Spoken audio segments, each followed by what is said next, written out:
Campinas caminha para ser um dos maiores polos de alta tecnologia do país. Grandes empresas do setor estão instaladas aqui. Os mais importantes centros de pesquisa tecnológica e universidades estão instalados aqui. Mas quando essa nova forma de produção aderiu à moda de ser sustentável e passou a reduzir os impactos ambientais, quando a inovação também é compromisso com práticas ambientalmente responsáveis, descubra no Meu Ambiente de hoje, que começa agora.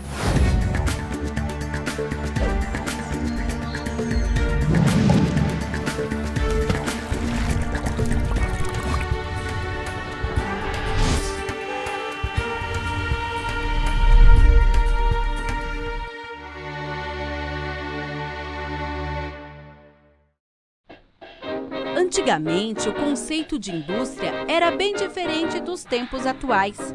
A Revolução Industrial teve início no século XVIII na Inglaterra, a partir da invenção da máquina a vapor e com a mecanização dos sistemas produtivos, o que implicou na aceleração da produção de mercadorias, que passaram a ser produzidas em larga escala. Na segunda Revolução Industrial, no século XIX, veio a criação dos motores de combustão interna, movidos a combustíveis derivados do petróleo. Naquele período, as fábricas se caracterizaram como poluidoras do ar e das águas, pois muitas indústrias passaram a jogar os produtos químicos e lixos em rios e córregos. Após a segunda metade do século XX, depois da Segunda Guerra Mundial, ingressou uma etapa de profundas evoluções no campo tecnológico, desencadeada principalmente pela junção entre o conhecimento científico e a produção industrial. E este processo, pautado no conhecimento e na pesquisa, caracteriza a chamada Terceira Revolução Industrial. E para saber quais os ganhos ambientais neste novo período, o programa Meu Ambiente vai conversar agora com o vereador André Von Zuben, que é o presidente da Comissão de Ciência e Tecnologia da Câmara de Campinas. Vereador, fala pra gente as principais mudanças nesse novo período e de que forma, então, a tecnologia pode cooperar com o meio ambiente. Bom, hoje em dia a produção não pode mais ser pensada sem levar em conta o meio ambiente. Eu acho que essa é a grande conquista dessa fase que nós vivemos. Agora, a tecnologia é fundamental para que tudo isso aconteça, porque é através delas que nós vamos melhorar os processos produtivos, ganhando mais eficiente, preservando a natureza e buscando forma mais adequada de fazer a produção sem agredir o meio ambiente. Durante esse processo histórico que você se refere, a tecnologia sempre foi empregada, só que muitas vezes ela não levava em conta a preservação do meio ambiente, e agora não, ela é fundamental. Eu diria até que é através da tecnologia que nós vamos poder superar essa grave crise ambiental que a gente vive hoje, e ela vai ser o instrumento para que a gente possa continuar produzindo com qualidade e quantidade necessária, sem agredir tanto o meio ambiente. Quando você produzia de uma forma sem levar em conta o meio ambiente, a tendência era você ter um desperdício, um uso excessivo de bens naturais, o que, sem dúvida nenhuma, agride o meio ambiente. Hoje, nesse novo momento, todo o processo de produção tem que levar em conta gastar menos produtos naturais, economia do processo produtivo e que você possa não estar agredindo o meio ambiente durante todo o processo de produção. Então, essa é a grande conquista que nós temos nesse momento. Integração entre ciência, tecnologia e meio ambiente é a vocação do CPQD, o Centro de Pesquisa e Desenvolvimento em Telecomunicações. O CPQD é um dos primeiros parques tecnológicos de Campinas e hoje nós viemos até aqui para conhecer essa história e saber de que forma ele coopera no polo tecnológico aqui da cidade. Nós vamos conversar agora com o José Eduardo Azariti, o vice-presidente do CPQD, que vai contar um pouco dessa história para nós. Azariti, qual é o objetivo, por que o CPQD começou em Campinas e hoje o que ele faz? Bom, Mirna, o CPQD veio para Campinas em 1976. Nós éramos, na ocasião, o braço de desenvolvimento da antiga Telebrás, que era a empresa holding, né, da área de telecomunicações no Brasil, e que tinha naquela ocasião um objetivo muito forte de substituir as importações. Naquela ocasião nós tínhamos um boom das telecomunicações no país, a Telebrás estava incentivando os investimentos e o custo dessas aquisições de equipamentos era muito alto, então precisou desenvolver tecnologia brasileira. E aí escolheu Campinas, porque já na ocasião era um polo que tinha universidades, que tinha disponibilidade de mão de obra, estava próximo a São Paulo, próximo ao Rio de Janeiro.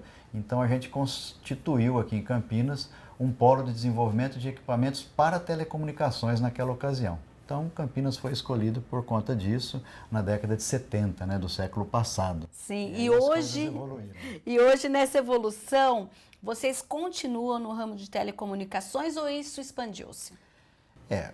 Como toda tecnologia vai evoluindo, a gente tem hoje uma convergência das tecnologias de comunicação e de informação. Então, o que era antigamente a informática, né, o que era antigamente as telecomunicações, se transformaram hoje no que a gente chama de tecnologias da informação. O uso da tecnologia no transporte também faz parte da rotina de Campinas com a utilização de veículos elétricos no transporte público. Von Zuben fala dos benefícios dessa tecnologia para a população. É a tecnologia que permite você preservar o meio ambiente. Eu vou dar um exemplo que é você ter motores de automóveis mais eficientes que poluem menos. Ou então até o uso de biocombustíveis no transporte público, porque isso ajuda a que a emissão seja menor de gás carbônico. E também, mais recentemente, agora Campinas já é a primeira cidade com uma frota de ônibus elétricos que não polui e pode garantir um transporte público de qualidade sem poluição. Falando em qualidade e redução da poluição, é pensar também no bioetanol, trabalho que busca um combustível de qualidade em maior quantidade com o mesmo material da produção do etanol, reduzindo assim os impactos ambientais. Isto é o que é feito no Laboratório Nacional de Ciência e Tecnologia do Bioetanol, no CNPEM. A tecnologia desenvolvida no CNPEM tem tudo a ver com o meio ambiente. A gente veio em um dos laboratórios. Aqui é o bioetanol que é desenvolvido. Vamos conversar com o Matheus, que vai explicar um pouquinho para a gente desse processo de produção e da relação com essa tecnologia e o meio ambiente. Matheus, como se faz essa tecnologia do bioetanol, que a gente já fala em biodiesel? O que vocês pesquisam aqui? Aqui o nosso principal foco é o etanol de segunda geração, ou seja, o etanol que é produzido a partir de resíduos agroindustriais, palha de cana-de-açúcar, bagaço de cana-de-açúcar. Então, é essa matéria fibrosa que é convertida em biocombustíveis.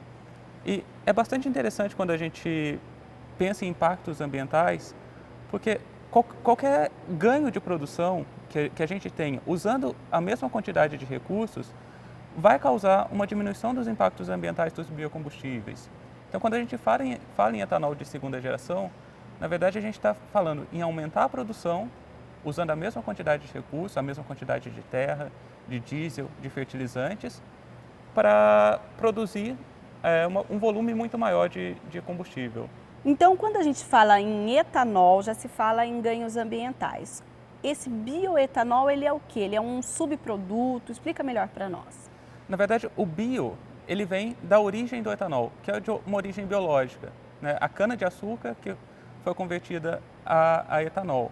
Então, por isso o bio. Da mesma forma como a gente fala em bioetanol, a gente pode falar em bioprodutos, né? Não focando só em combustíveis, mas pensando numa gama maior de produtos de química verde. Então, a gente pode falar em bioplásticos, em biomateriais, né? Que são materiais que podem ser produzidos a partir da cana-de-açúcar, assim como o etanol. No caso do bioetanol, qual é o ganho ambiental? É no processo de produção? É depois quando ele já está no mercado? Explica melhor para nós, para quem está em casa entender de que forma o que é produzido aqui, o que é pesquisado aqui, influencia o cotidiano. Na verdade, o ganho ambiental está no processo de produção. Quando a gente pensa em uso do etanol, depois que ele está no mercado, ele tem exatamente as mesmas características do etanol que a gente já conhece. Os ganhos ambientais aparecem quando a gente consegue produzir mais etanol usando a mesma quantidade de cana. O que sobrou do processo de produção do etanol de primeira geração, né, o bagaço de cana, a palha da cana, a gente consegue converter isso em produção de etanol, aumentando em até 50% a produção. Matheus, hoje, de que forma as produções em grande escala reutilizam esse material ou não reutilizam? Elas já reutilizam de uma forma menos eficiente. Hoje, todo esse resíduo é utilizado para a produção de energia elétrica. E a gente acredita que a produção de etanol é algo que vai agregar valor a esse produto, né? Você está transformando a mesma matéria-prima em um produto com valor agregado muito maior. Então, para as pessoas entenderem um pouco melhor, a empresa produziu etanol, sobrou lá o bagaço da cana. Ou ela vende para produção de energia, como você já explicou, ou em alguns casos ela chega a queimar ou não? Ela queima dentro de equipamentos, que são as caldeiras, que vão gerar vapor, e esse vapor é utilizado para a produção de energia. Então, é uma queima controlada. Quando a gente fala em etanol de segunda geração, a gente está trocando esse processo de queima, que é um processo mais simples, para um processo de conversão. Então, a biomassa ela vai ser transformada agora em um combustível líquido, que é o etanol de segunda geração. Recentemente foi feito um compromisso para que vários países deixem de utilizar o combustível fóssil. No caso do bioetanol, ele vai cooperar nesse processo? Sem dúvida, porque quando a gente pensa que a produção do etanol de segunda geração pode aumentar em até 50% a produção de biocombustíveis no Brasil, ele vai estar substituindo um combustível fóssil. Então, você vai passar a utilizar mais etanol, consequentemente reduzindo o consumo de gasolina, que é o combustível fóssil de referência para o etanol. E existe alguma expectativa de quantos anos a gente vai poder contar com essa tecnologia em larga escala? A gente acredita que nos próximos anos essa tecnologia vai deslanchar. Num primeiro momento, com custos de produção um pouco superiores ainda ao do etanol de primeira geração. Mas assim que os gargalos tecnológicos forem vencidos, o custo de produção do etanol de segunda geração deve ser menor que o de primeira geração, trazendo ganhos também econômicos. No próximo bloco, conheça como a tecnologia ajuda nas questões de sustentabilidade da agricultura.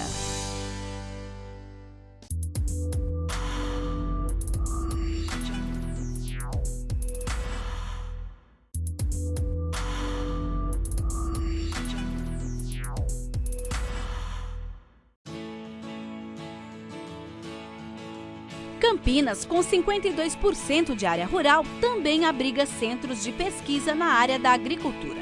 Nessas instituições, a tecnologia é uma grande aliada para que ela se torne cada vez menos agressiva ao meio ambiente.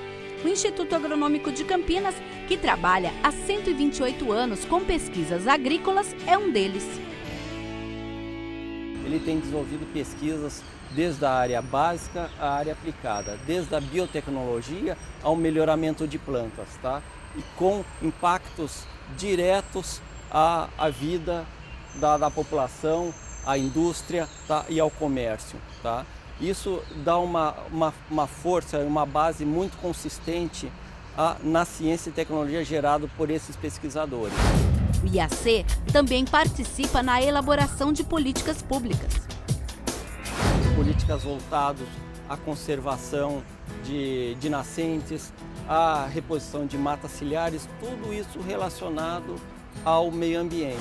A Embrapa, empresa brasileira de pesquisa agropecuária, tem unidades em Campinas e trabalha no mapeamento de áreas e sistemas que ajudam o produtor rural.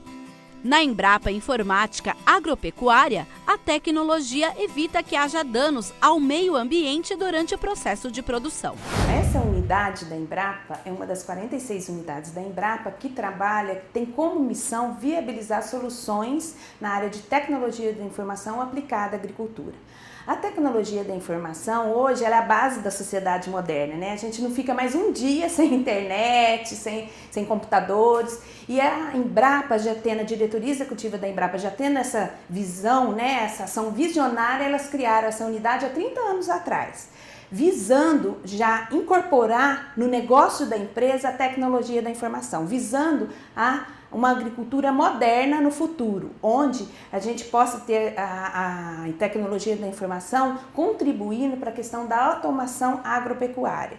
Então, por exemplo, ela pode contribuir de que forma? Por exemplo, a gente pode, num exemplo, um produtor está com problema lá na colheita dele de soja. E aí ele identifica alguns sintomas, algumas manchas na plantação dele. por exemplo. Sim. Então, ao invés dele já ir aplicando produtos químicos e tal, ele pode ter um sistema para subsidiar essa tomada de decisão. Como? A gente tem disponível um sistema para diagnóstico de doenças de plantas online na internet. Então, onde ele pode acessar, falar, olha, eu estou com uma mancha, apareceu na minha plantação, uma mancha marrom clara, ela 15 dias depois ficou marrom escura, tudo mais, e daí o sistema vai falar, ó, provavelmente você está com alguma ferrugem, ele vai identificar possíveis causas e medidas de controle. Agora, sempre lembrando que a tecnologia da informação, os sistemas, eles são para auxiliar os especialistas, agrônomos, consultores, extensionistas. O sistema, ele não vai fazer o papel do especialista, ele subsidia, é mais uma fonte de informação para que o especialista, o pesquisador, o agrônomo, o produtor, o extensionista possa tomar a decisão. E daí pode evitar danos ao meio ambiente, porque ele pode tomar uma ação preventiva. Nesse caso que eu falei de doenças, ele pode tomar alguma medida de controle preventiva e evitar a aplicação de produtos químicos desnecessários ou em doses maiores do que o necessário, ele tendo essa informação com antecedência. Neste contexto, a pesquisadora explica que a tecnologia é essencial para que a produção seja assertiva. Hoje, cada vez mais na área de tecnologia, a gente está recebendo dados, né, o que eles estão chamando de internet das coisas, muito discutido na área urbana, que hoje na área automobilística, na área, por exemplo, eletrodomésticos, estão cada vez mais automatizados, computadores os computadores, os programas, né, estão mais automatizados. Mas na agricultura isso também é um fato. Cada vez mais a gente está vendo aí a agricultura de precisão. Outro ponto importante é a elaboração de políticas públicas no desenvolvimento das cidades, visando a preservação do meio ambiente. A gente desenvolve sistemas na área de, por exemplo, para gestão de licenciamento ambiental. A gente fez um projeto em parceria, por exemplo, com a Secretaria do Meio Ambiente do Mato Grosso do Sul, a SEMA do Mato Grosso do Sul, onde a gente desenvolveu esse sistema que ajuda a Secretaria na análise dos empreendimentos para licenciamento ambiental, utilizando tecnologias como geotecnologias, técnicas de sensoriamento remoto. A gente tem alguns trabalhos também, por exemplo, na área de padrões abertos, que ajuda, por exemplo, na lei de acesso à informação, onde a gente tem todo o acervo bibliográfico de produção técnico-científica da Embrapa disponível num padrão aberto, onde todo cidadão pode consultar o que está sendo desenvolvido na Embrapa.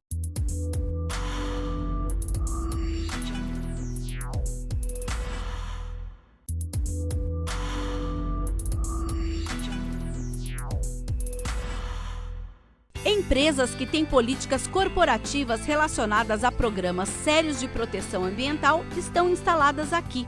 No Tecnoparque, um dos parques tecnológicos de Campinas, as novas empresas de tecnologia também trabalham a educação e a preservação ambiental, o que se explica pela vocação da cidade. Campinas é um polo de inteligência e de per si já atrai empresas de alta tecnologia, empresas ligadas à área do conhecimento. Nesse momento, nessa administração, nós estamos vivendo um momento muito especial, com o incentivo que a Prefeitura Municipal de Campinas traz para esse segmento, que é um segmento que deve ser privilegiado, porque gera postos de trabalho de qualidade e não impacta demasiadamente o meio ambiente. Nós estamos aqui no Tecnoparque, no Parque Natural do Tecnoparque, são 70 mil metros quadrados, no qual nós iniciamos a nossa implantação procurando afastar os impactos negativos da ocupação no que diz respeito ao meio ambiente. Para isso, nós obtivemos um licenciamento ambiental da Secretaria Estadual do Meio Ambiente e da CETESB. A partir daí, nós tivemos como norte a implantação do parque. E o parque iniciou-se por esse parque. Na realidade, o Tecnoparque iniciou-se com o desenvolvimento desse parque natural. Era praticamente uma área de pasto, limpa. Nós fizemos o plantio de 20 mil espécies nativas, que terminaram por compor esse belíssimo parque como âncora para que as empresas que viessem para cá tivessem o estímulo de pensar em meio ambiente junto com a sua implantação e, ao mesmo tempo, fazer com que os seus os seus colaboradores pudessem contar com esse parque para caminhadas e criar o que se chama um ambiente de desenvolvimento, que é premissa básica de um parque tecnológico. A lição de casa está sendo feita por aqui. A legislação ambiental do Brasil, que é uma das mais avançadas, seguramente, se comparado com outros países do mundo. A Prefeitura de Campinas tem um instrumental ambiental muito importante que nos ajuda e nos orienta. Então, é premissa básica nós termos essa visão de trazermos cuidados com o meio ambiente e mitigarmos os impactos consequentes de uma ocupação como o Tecnoparque. Para isso, nós temos esse projeto ambiental do Tecnoparque suportado por 3 pés, um tripé, uma tríade. Primeiro, o licenciamento ambiental, através da Secretaria Estadual do Meio Ambiente, Secretaria Municipal, que nos dá o norte, o que nós podemos, o que nós não podemos fazer na implantação. O segundo suporte, o segundo pilar dessa tríade, seria o licenciamento específico de cada empresa. Cada empresa que vem se instalar no Tecnoparque aprova perante a CETESB o seu plano de instalação e operação. E, finalmente, o terceiro pilar, que cabe a nós, gestores do Tecnoparque, promover o quê? A destinação adequada de resíduos sólidos gerados no Tecnoparque, através de licenciamento ambiental específico, o tratamento dos efluentes, 100% dos efluentes originados nas empresas que estão no Tecnoparque são tratados através de uma estação de tratamento de esgoto do tipo lodo ativado, e o seu resíduo final, que é o lodo, é também, com licença ambiental, destinado a uma empresa que acolhe esse resíduo final do tratamento de esgoto. Nós fazemos o reuso do efluente tratado, ou seja, todo efluente tratado, parte do efluente tratado é utilizado em irrigação, em sistema de irrigação e lavagem de pisos e pátios. Isso faz com que nós possamos promover uma economia de consumo de água muito importante no que diz respeito ao consumo de água tratada da Sanave. E esta preocupação com o meio ambiente é obrigatoriamente parte da rotina do processo de produção. Quando a gente fala em produção, não é só o que se produz, é toda a infraestrutura. Por exemplo, as empresas têm que economizar água, usar menos água no seu processo produtivo, têm que tratar o seu esgoto e, dessa forma, garantir que ele possa voltar para os rios tratados, garantindo e preservando o meio ambiente. Neste ponto, o presidente da Comissão de Ciência e Tecnologia enfatiza a importância da logística reversa. Essa questão da logística reversa, que é o processo onde você não só se preocupa em vender o produto e a embalagem que vai junto, mas também como que você obtém de volta esse produto, recicla essas embalagens, recicla o material que foi utilizado, para que a gente possa não ter tanta necessidade de mais bens naturais para a produção. Isso é uma tendência e eu acho que cada vez mais as empresas têm que se preocupar com isso. Toda empresa que se diz moderna, que está buscando a tecnologia, tem que preservar. Então, se ela pode preservar as árvores nativas, isso é muito importante, e também onde ela pode plantar novas árvores para garantir que todo esse processo, onde ela está produzindo, também esteja valorizando o meio ambiente, valorizando a natureza, é fundamental nesses modernos tempos.